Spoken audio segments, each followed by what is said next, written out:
as we were discussing your minimum credit card payment and if there was a way to increase that.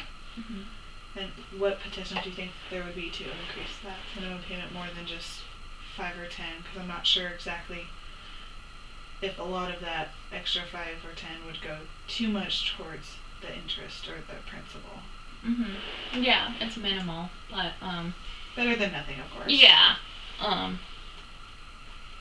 Certainly by the beginning of December, I planned on bumping it up another $5 or $10, and then by January, doing just, like maybe bumping it all the way up to $300 or $400.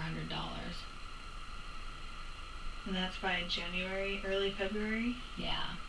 Mm-hmm. And the reason why you can't bump it now is because you have other expenses. I have other expenses. My income this month that I'm going to get for November 1st is actually still going to be on part-time pay without my full-time, salary position. So my first full-time check will be the beginning of December, and then Christmas is going to come around. I'm going to spend all my money on Christmas. And then so January and February is more talking about personal finances. Is there a way to reduce the Christmas expenses? I mean, I understand that those are of a great importance. Actually, family. Yeah, recently we have my family together has thought of a plan to reduce Christmas expenses. And one way we've thought to do that is to only buy one present per person, but we have a $200 limit per person, and you pick 3 different things that you'd like to have, and you post a link online in our Facebook Christmas Facebook group. That's creative. We should do that. And somebody will pick you because they'll want to get something, and then they'll say, I have so and so, and it'll be a surprise of which 3 things they pick. But that's a great idea. Yeah. So there is a plan to reduce that expense. So then you can maybe put more towards your financial expenses. Usually that means we only spend $200 on presents, and then I usually get, and then we also do like stocking stuffers, but they're all small, like candies or whatever, like nothing huge. I think one of my brothers put a breathalyzer in people's socks one year, and we're like, that's not a $5. But anyway,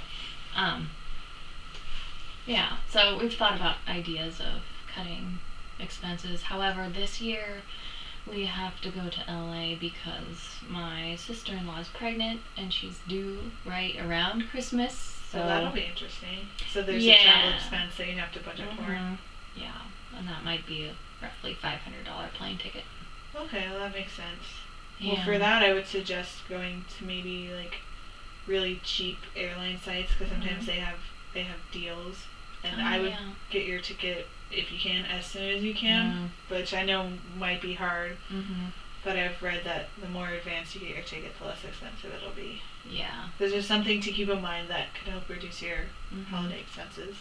I think what I might do is see if my parents can just buy the ticket, and then I pay them back when I get my first full-time check. Probably a lot easier to do that than have to take out more money. Yeah. So, which, correct me if I'm wrong, you don't want to add to your debt, correct? Right. Okay, so the next thing I'd like to ask you is like where what you want to our goals to be for your goal to be for our financial counseling session. What I'd really like to do, I have some long-term goals and some short-term goals, and most of my short-term goals are towards those long-term goals. That's the next question I was going to ask, so you answered that. Okay.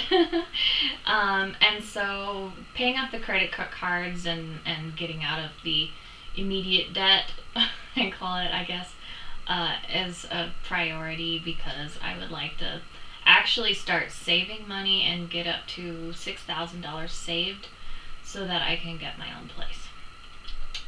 Is there any way, you mentioned savings, is there any way to put even just a little bit towards that so you could at least have a start, like including that in your budget as well? Because I know you have a budget plan worksheet. Yeah, I tend to live by the day, and so my budget is a daily budget. Okay. So if I buy something, I sort of keep it in my mind, a running total of what I have and what I need to cut back on or spend. And so after I take care of my big expenses that are every month, then I start thinking about those things, the peripheral. And so if it turns out that I don't spend as much on food or whatever else, I know like this next month is going to be hard because I need a new car battery. I need some repairs on my car. And you need that to get to work because you work in Pullman. Yes, so that becomes a priority. And it's not a huge thing because I think that the oil change would probably be $30 or $40, but the car battery is sort of an unknown. It might be $50, $80, something like that.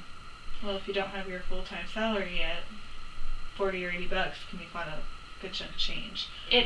Especially for this next month is, I think that after my big budgets, the only buffer that I have is about $100 left after all expenses. That's not including, and that includes food and rent and all that. That does include, I set myself a $200 limit for food, and that calculates rent and everything else into it. But okay. That's kind of a small buffer because I never know what's going to happen. I need to pay something. Okay, so I think for our next session, I would like you just maybe come up with a list of high priority debts versus ones that are not as low of a priority.